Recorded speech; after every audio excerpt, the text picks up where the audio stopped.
Hello, and welcome to another episode of the B2B Founder Podcast.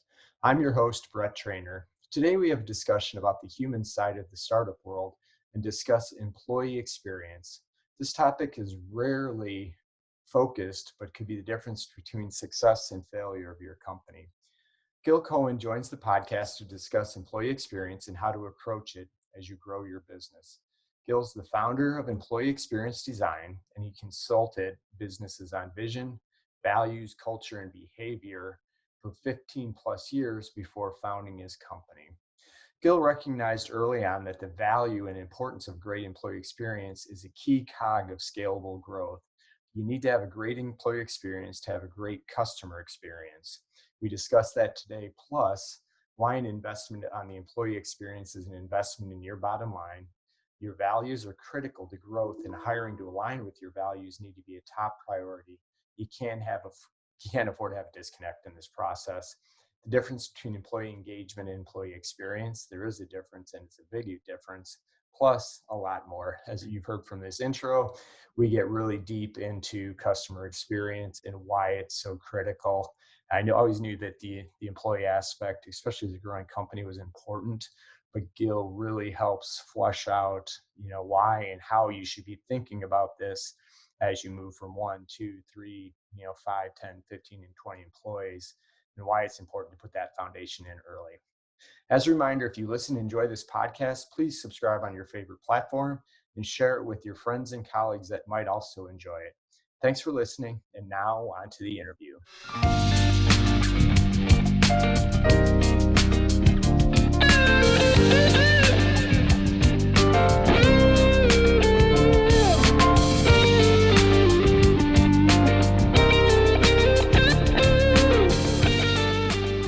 Hey, good afternoon, Gil. Welcome to the show. Hey, thanks for having me. It's great to have you. To get us started before we get into the topic of the day, which is around employee engagement and all things employee, which I think is going to be really a interesting and important topic for our founders. Why don't you just give us a little bit of background of what you're doing today with the company, who you're working with, and maybe just a little background on how you got where you are today. So I founded a company, Employee Experience Design, just almost exactly 6 months ago today. Congratulations. And my vision is to make the world a better place to work. Ultimately, what that comes down to is helping leaders co-create experiences that have better outcomes for both the people and the business. So prior to those past 6 months, I was with a small IT firm here in Toronto as the director of employee experience, helping them handle everything employee experience. So employee experience is all of the touch points, all of the interactions a person has with the company. So that's everything from culture, a hand in technology, physical space, all of these things that make up the factors that impact a person's work life. Prior to that, for 16 years, I was a consultant in talent management and HR and leadership, helping organizations write vision and values, write behavioral competencies, behavioral interviewing, succession planning, performance management, that kind of thing. But I like what I do now the best. Got it. That's awesome. And your timing, probably fortuitous, just based on the events of the world and how it's completely disrupted the dynamic, good or bad. I would argue some of the remote work that's been pushed through the pandemic is actually a benefit to workers, but I've got to believe it's a massive challenge for organizations as they're starting to figure out what are the long-term ramifications. So maybe before we even get into, from a founder standpoint, when you had mentioned that you were responsible for employee engagement for a company, I don't hear that very often, to be honest with you. We get HR partners, we got some talent management, which means hiring. So really, what was that role like, and why did you make the jump to start your own company? So first of all, to differentiate, it wasn't employee engagement, it was employee experience. Experience, okay, even So better. the difference between the two is the experience is what people are actually experiencing at work, what's actually happening to them at work. And engagement is an outcome of that experience. So one of the ways that I sort of see things differently than how HR and talent management has over the last 10, 15, 20 years is there's been this drive toward engagement, which is not a bad thing. It's just that how organizations and how people are going about it has missed the mark. And that's Okay. why organizations have believed that foosball tables and happy hours are the ways to increase engagement. And this is great for very short-term engagement, but that's all extrinsic motivation. So it's about understanding that it's what the happens during the experience impacts how you feel, how you react, which then ultimately creates the behaviors that you have. So if you as an organization want a culture of sharing, well, then you need to engage people in reward sharing. You can't reward knowledge hoarding. So one of the unintentional outcomes in organizations is that they don't realize what they're actually rewarding. So what I helped this company understand was what was the current state, what was happening in the employee experience, because employee experience is happening at all times everywhere. Right. It's just that it's not necessarily thought about, it's not necessarily considered. Everything's always thought about from the organization's lens. We want you to accomplish this, and this is the way we think you can do it. But that's the traditional mode of leadership, the idea that leaders are expected to know everything coming in, that they have all of the answers. But a lot of leaders over the last number of years have found more and more value in ideas like servant leadership. The idea of creating the playing field for your team to succeed. And that's one of the key aspects of employee experience as opposed to engagement or talent management or HR, is that it's looking at it from the employee's perspective, understanding what's the experience they're having, and how does that then impact both their quality of life and their behaviors that ultimately determine organizational outcomes. Oh, that's fascinating. And it makes a lot of sense as you say it. But you're right. Most organizations I've been with, and maybe we'll transition into kind of the startup world now, the people side of it, they're looking for the unicorn that can help them do all sorts of different things. And it's really not until they get to 40 or 50 people that they're starting to think about the employee experience, except for to your point on the foosball tables and the beer in the fridge and those types of things. So maybe that's a good transition to, if I'm a startup founder specifically in the B2B world, I may be working with a couple partners, but now I'm starting to grow. I'm bringing on employees. What's the best way to think about this? Because I'm a big believer in building it up front versus trying to rebuild it when you're too far down the path. Absolutely. So the first thing I would say is start by being intentional about it, by actually thinking about what is it that we're trying to accomplish and how do we accomplish it. But prior to that, you need to think about what are your values? What are those methods of working, methods of thinking that align with how I want to build this organization? So a lot of people love Simon Sinek and he talks about the why and he does great work. But Right. one of the things about the why is you have to understand why you chose that specific why. So I said to you before, my why is making the world a better place to work. But it's my values that led me to choose that. And it's my values of whether or not the people who I interact with at work interact well with me or not. So it's vital to start with understanding what are your values? What are you trying to build the foundation of this organization? A few years back when I was working with my old consultancy, we worked with a factory that was just starting up. They had the space and they had the leadership team. They needed to hire 60 people. So what we did was we worked with the leadership team to help them articulate what their values were, what they were looking for. And one of the keys to that is articulating them behaviorally. Because part of the problem is Yeah. they need to be commonly understood, and most organizations don't do that. Most organizations will have a word or two about it, but people don't necessarily know what they mean. So you need to have clear behaviors and a clear common understanding, consensus around that leadership team of what those behaviors mean. And just as an example, I didn't mean to interrupt you there, but No just worries. curiosity, just so I'm clear on it, because you had mentioned a culture of sharing, right? So sharing is one of those behaviors. What are some other common examples or So from an found? example I often use is respect, because respect will come up in a lot of different organizations as the top level of the value. But respect doesn't necessarily mean the same thing from one organization to the next. True. So I've worked with a variety of organizations where some of whom respect means that my boss told me something I completely disagree with, but they're my boss. And respect means I listen to what they tell me to do and I go out and I do it to the best of my ability. Other organizations, because of the values of the leaders and because of the values of the founders, respect means that my boss told me something that I think is a really bad idea. I respect them enough to be able to have the conversation and tell them why I disagree with them and why it's not a good idea. Yeah, And two so, very different definitions. That's right. Okay. very different definitions. Now, most organizations don't like to admit the former, but it does exist. And you have to Sure. be honest with yourself as a founder of only choosing the values that you're actually going to lead with. Because anytime you put values on the wall and then you don't actually live by them, you're just earning people's cynicism and you're creating demotivation for your people.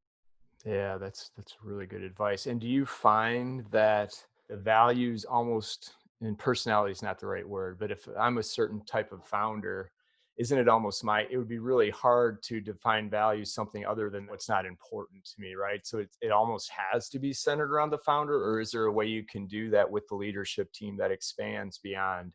Does that make that question make sense? Absolutely, it makes sense, and it depends where you are, but the reality is that once people have been hired, once those first hires have come on, they are now dramatically also impacting, not to the same amount that the founder or founders will have and will Right. over time, but they're still impacting because every individual who comes on impacts the culture slightly. But the thing you have to understand about values is that if you put them on, the founder always has to live them. So they always need to be things that aligned with what the founder believes. However, when you bring people on, these are now going to be your leaders as you grow. And you need them to align with what's going on as well. Because in tough times, it doesn't matter what's written on the wall. Mid March, many organizations who said they value people fired people quicker than they needed to. Then the rest of the people, the survivors of that, start to question, do you really value people if your first reaction was cutting people to be able to save the quarter's revenue or the quarter's bottom line? Does that really make sense to you?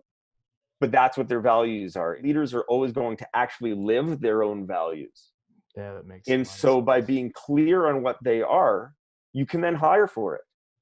So going back to that factory, once we validated with the leaders, these were the values that they believed in, we were able to hire on that. They hired 60 people. After 2 years, only two of the hires didn't work out. Wow. Okay, One that's person had awesome. to move away from the area for family reasons, and after that, there were still 57 people. Now, I don't want to credit entirely the values and the foundation. Don't get me wrong, because there's also quality leadership, obviously, that went into that. But the fact that they were able to find that many people who fit first try demonstrates the value in knowing what your values are and knowing how to look for them when you're hiring. Yeah, that makes so much sense. And I do think, as we were talking offline a little bit, that a lot of organizations, like I said, I split time between the corporate world and the startup world, and the people side of it tends to be an afterthought. And it just makes so much sense to try to line from the beginning, because at least I've seen downstream, right? If you make mistakes with hires, it's expensive, it takes time, you've got to rehire somebody else. And if you're a startup growing, it's probably 2 or 3x the impact on your business. Is that the one of the things that you're recommending, is when you're looking, well, one, define, right, the value of the organization, and then when you're looking and interviewing folks, is that one of the top priorities then, to make sure that Absolutely. okay. For multiple reasons. One is that you're able to hire people who will fit the culture and create the culture that you're looking for. Because if your first hire or first hires are because of expedience, because a person has certain skills, but they might rub you the wrong way. Well, like you said, that's going to have that much greater impact than in a larger organization. In a typical organization, a person leaving the organization costs the company 1 times their salary for the year Wow. just because of Okay. leaving. Now, I haven't crunched the numbers, but I imagine that would be significantly higher when it comes to among the first hires of an organization. So make sure that you're hiring in alignment with the culture that you're trying to create, because that means you're doing it intentionally, and it helps you eliminate bias. Because one of the problems with hiring is that too often people don't know how to do it properly, and they make decisions within the first split second of the person walking in the room. Literally the first split second of the person walking in the room, based on biases. And the number of times where I've helped organizations implement behavioral interviewing, where they came to me after and said, we hired somebody who made the interview process who we wouldn't necessarily have thought was going to land the role, but because of the behavioral interviewing landed the role, and we're a great hire. And you need to be intentional about it, because that way you limit your own biases. You don't want to create you over and over and over again. Right. You want people who live within certain curbstones, but then also have that whatever they also bring to the organization. No, that's interesting. It makes a lot of sense, right? And from both ways, right? I want somebody who wants to be working with me, and so trying to find that right fit. So again, let's even maybe take a step back. So I'm a founder of a business starting to grow. I need to start bringing some folks on. We'll put aside for saying who or what role we're going to bring in. But if I've never done this before, is there 2 or 3 things that I should be thinking about? We talked about, writing it down and articulating it. Is there things that we should be thinking about, at least from the early days, of how I should start to think about this? So there's 2 sides to it. There's one, I would say, do a little bit of envisioning of what you want your culture to be, and understand that you own the creation of that. If you want people to be friendly, you need to create an atmosphere of people being friendly. If you want a psychologically safe atmosphere, and every single person who's listening to this does, because without it, you can't have teamwork, then you need to have the right behaviors within yourself to create that psychological safety. So that's the first thing, is envision what it is, the environment that you're trying to create. Be strategic about how you want to achieve those goals, of whether it's growth or otherwise, how you want to achieve that. The other is reflection, introspection on what are the non-starters.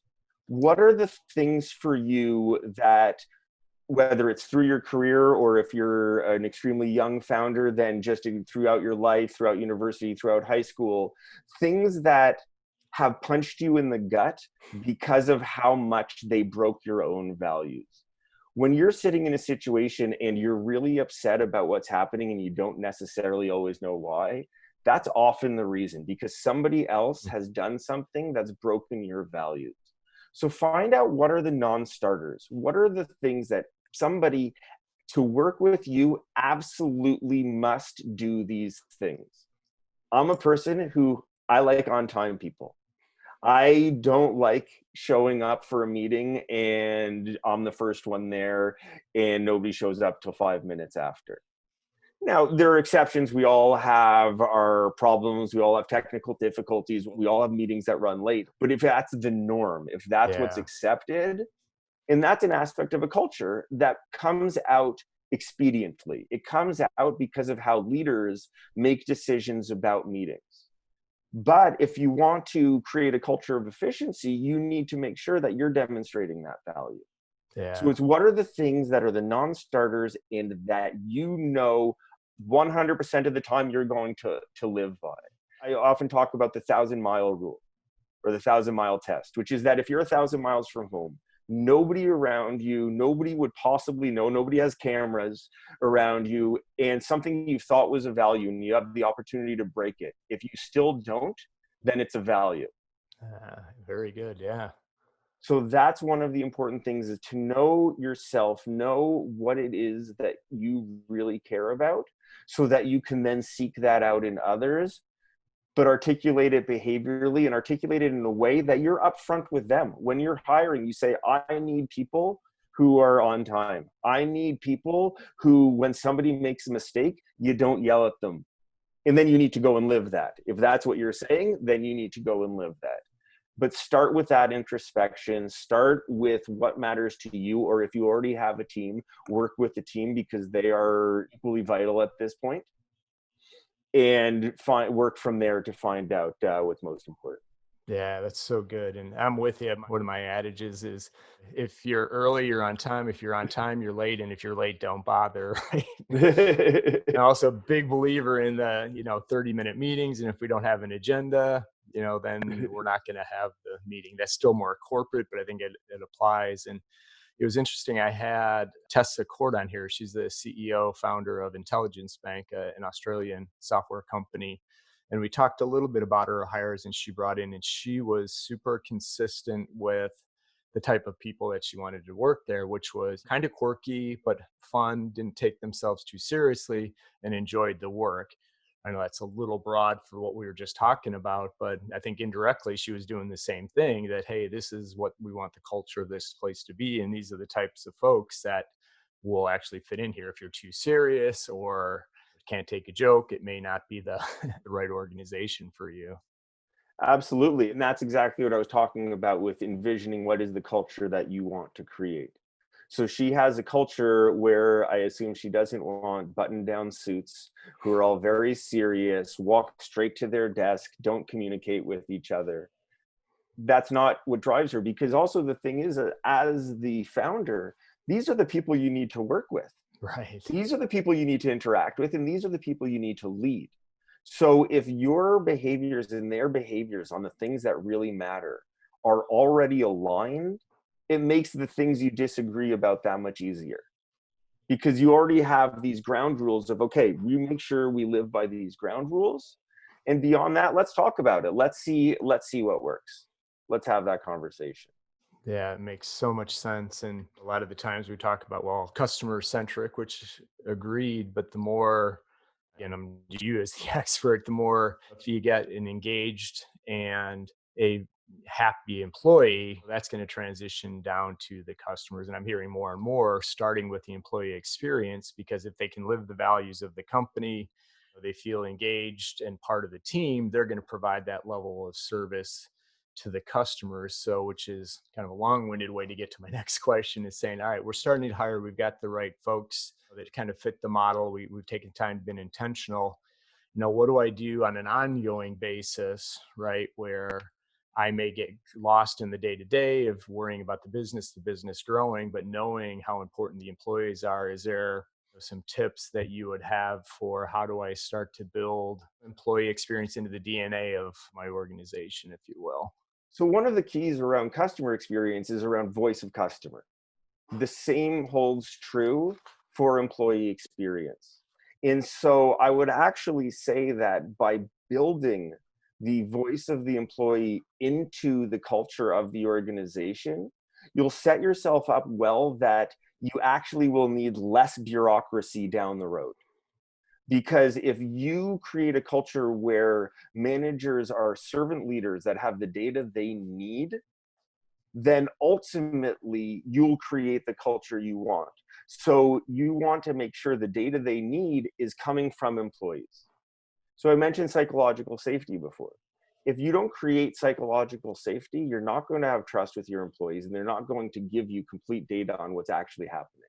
And if they're the ones who are the front line closest to customers, well, there's multiple reasons why you want them engaged in the work that you're doing.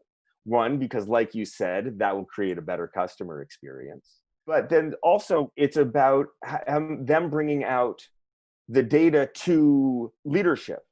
Because are you familiar with the iceberg of ignorance? No, but it sounds good. So the iceberg of ignorance, it was a term coined in the late 80s on a car consulting project, that their assertion was that 100% of company issues are known by frontline employees, 70 something are known by their supervisors, something like 30 something of the problems are known by their managers, and 4% are known by executives. And while I don't necessarily agree with the exact numbers, Sure. the concept is dead on. Yeah, The 100%. concept is dead on that as you move up the leadership chain, there's less knowledge about what's happening.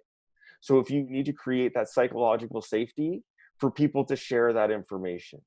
In my 16 years when I was a consultant prior to this, one of the things that I noted time after time was that the single least knowledgeable person in the organization of what's happening was the CEO. Yeah, it makes sense. Time and time again, because everybody tempers what they say, everybody couches what they say to make themselves look better, because most CEOs have not created that psychological safety to bring that full information to them. When they have that information, they can just make better decisions. Sure. And So that's let why me, it's up to the founders to create that. yeah, and I didn't mean to interrupt you, but I had a thought. So let's say we've got a company that we've got 20 employees, so starting to grow, but really wasn't intentional about, the employee experience, and we've got some folks. How do I start to rethink or re-engage, maybe is the word, with the employees, to make sure we are creating that culture after the fact? In a perfect world, we do it and we build it from the beginning, but the fact is there's a lot of companies in various forms that are already of certain sizes that they're going to have to pivot a little bit or redesign what they're doing. What's the best way to think about going about that? First, it starts with, as long as you have those values and those clear articulation of what you stand for, because clarity is key. That's one of the things about employee experience, is that it's always interpreted through the lens of expectations. It's individual because it's interpreted through the lens of expectations. So leaders need to make sure everybody's set on the same playing field, saying this is what we believe in. Because if you haven't articulated what you believe in, then you're going to have employees who are having opinions that may or may not be aligned with what needs to happen. And so that's why starting with those values and then talking to employees in the best way that works for your organization. And every organization is different. Some founders are very close with all of the employees as they're coming on, and they can have those conversations. Some are a little bit more removed and it's only the managers. Some, they've brought on a people person and that's the most trusted source. But having a person or a group to just start to even think about that, just to add that thought to your leadership practices, is the first step in the process. Just by thinking, the decision that I'm making, how does it impact my employees? And if I don't know, let me ask them. The example I often use is that Amazon has an empty chair at a lot of its meetings representing the customer perspective. Okay. And they are obviously a very customer centric and they create a great customer experience. Whether you agree with all of their practices is not the point. The Sure. reality is in that they do create that customer centric experience. And the same thing I would say is, while you don't necessarily need to have a physical chair there, add that concept to the decisions that you make. How will this impact the people? If I make my teams, if I structure my organization a certain way, how will that impact? Because organizational structure is key to employee experience. If you don't want silos when you get to 100, 150 people, you need to understand how your teams interact when they're 5 people. You need to understand intentionally how these people are reliant on you, how they work with each other. Because if you don't, you're going to scale negative behavior. Yeah, interesting. And I was thinking of an example. You can tell me if it's a good one or not. As we were starting to ramp up through the pandemic with ventilators, right? Was, at least in the States, that was a big deal. We were at a shortage, and a lot of companies went around the clock to start producing these ventilators. And I'm guessing companies that had good engagement or experience from an employee perspective, it's pretty easy to get those folks on board of say, hey, why we're going to have to work extra hours and do this is the core of what we're doing from a company. Whereas another company that was more bottom line driven, it's just, hey, you're working the clock. We need you to come in so we get more of these out. Vastly different conversation. I'm guessing probably could be a very different outcome by the time they're done. Is that a fair? That is a perfect example. And it even reminds me of this group that I saw in March walking out of this factory after working crazy shifts making ventilators, because they, I'm sure, were engaged with what they were doing and why they were doing it. And so it is a great example of why you need to do these things intentionally, because it changes what you're able to accomplish down the road. Having people who are eager and excited and engaged with what you're doing makes change management a breeze, as opposed to coming up with a decision and then dragging everybody in that direction. Another great example along that lines or during the pandemic was the rush to remote work. I Okay. spoke Yeah. to a wide variety of leaders, managers, and employees around that time. And one of the things that I found was that essentially it was the rich got richer and the poor had troubles. And what I mean by that was the fact that those managers, those leaders that had taken the time to understand their employees' perspective prior to the pandemic had an easy transition. They didn't feel the need to micromanage. They trusted what their people were doing. Whereas leaders who were micromanagers and didn't trust and didn't care about the experience prior made the experience that much worse. So at a time when the entire world was facing increased stress and increased anxiety, you have managers who are feeling increased stress and increased anxiety, then passing it on to their employees. No, that's such a good example, and it's so true. And I think it's changing the dynamic, right? Where we had the personal touch, good or bad, micromanage, right? Everybody's in the same physical office. And, I could argue the side that we should have been more remote years ago, just based on the type of work that you're doing and quality of life. I think, that cat's out of the bag now. So I don't know how certain enterprise companies who want to bring everybody back to a corporate office are going to be able to do so, but that's probably for a whole nother episode. But I think it was a good segue into one of my last questions. I know we're starting to run low on time. Is kind of the new, I hate to say the new normal because everybody's using that, but I do think we are going to be more remote based, and companies are seeing, I think to your point, the ones that were already had good engagement with their employees in conversations and understood the personal connection with their employees are really going to see the benefits of the remote work and try to figure out how to balance it when we're able to go back on site. And the ones that didn't, right, it's going to even create a bigger delta in what that world. So I think, are you seeing, I'm guessing you are seeing some changes on what the remote aspect of this versus when you have 50 people, or in a startup where you got 20 people in one office. Now you may have 2 people in the office and 18.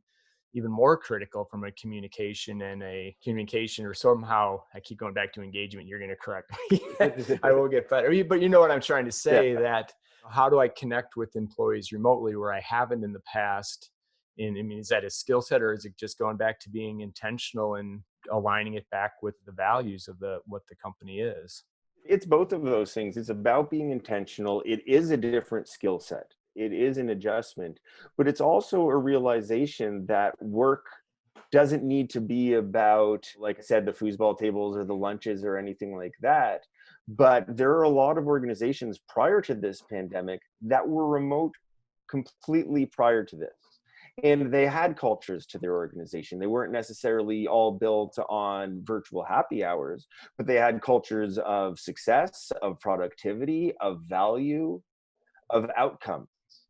And that's the thing is, so you're saying about the shift is that this pandemic did reduce some of the inertia and the shift to remote work. It's different because this hasn't been fully remote work. This has been work from home during a pandemic, which is very different than remote work. Because a lot of Sure. the people who I know who are remote workers who have been doing it for years as part of their lives, as part of their practices, don't all work from home. They work from coffee shops, or offices as they're known. They work at shared spaces. They all will meet at one person's house so that at least they're not alone. There's a lot of ways of doing it, but the organizations that have done it have seen a lot of value from being remote.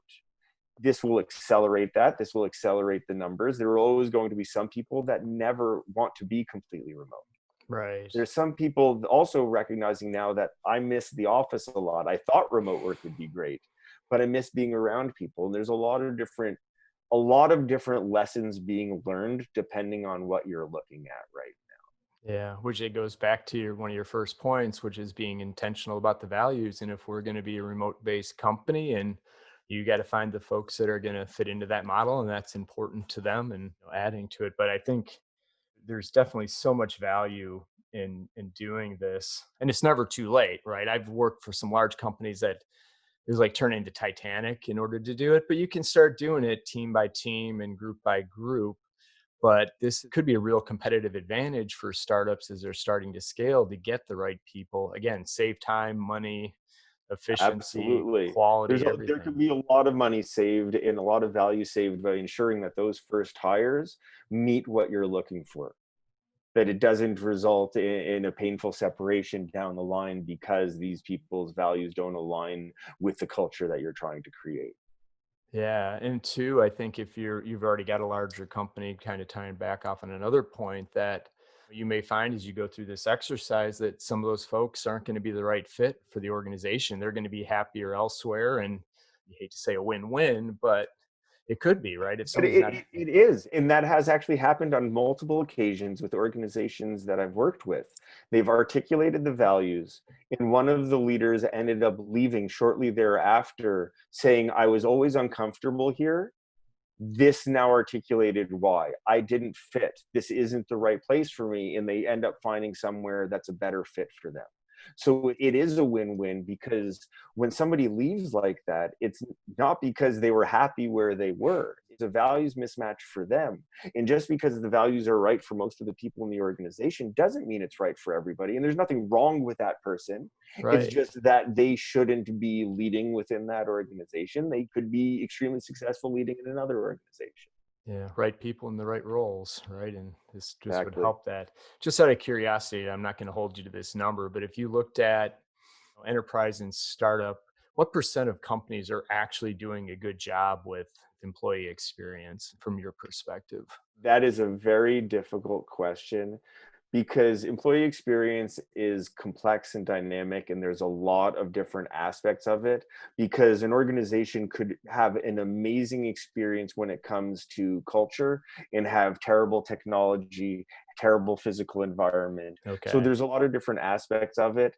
Most organizations, or more than 50% of the organizations, are doing some things. It's not that people are doing nothing and it's all terrible and it's all needs to start from zero. It's just that it's not being done intentionally.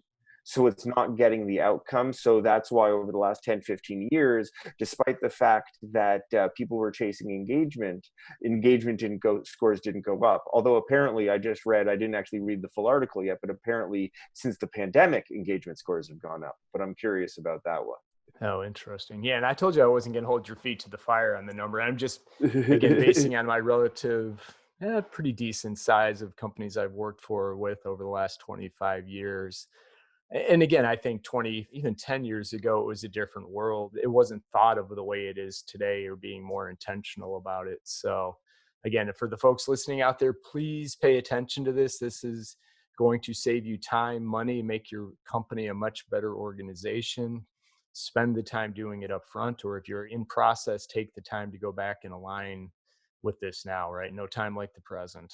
No time like the present. The best time to plant a tree was 20 years ago. The second best time was today. Exactly, exactly. So before I transition to my final question, what's next for you and the company here in the short term, just out of curiosity? So the thing I'm excited I'm working on right now is actually a workshop for organizations to help them to find out sort of what is the employee experience perspective, how do you include it in short order, and then what are some of the longer term things that you can do to ensure that you're including the voice of the employee and creating an experience that really is aligned to what the goals that you're trying to achieve.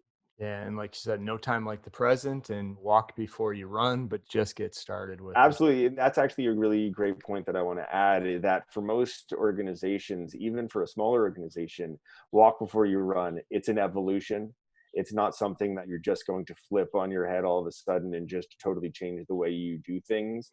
But start small, start with recognition of where you want to be, and work your way towards that. Yeah, awesome.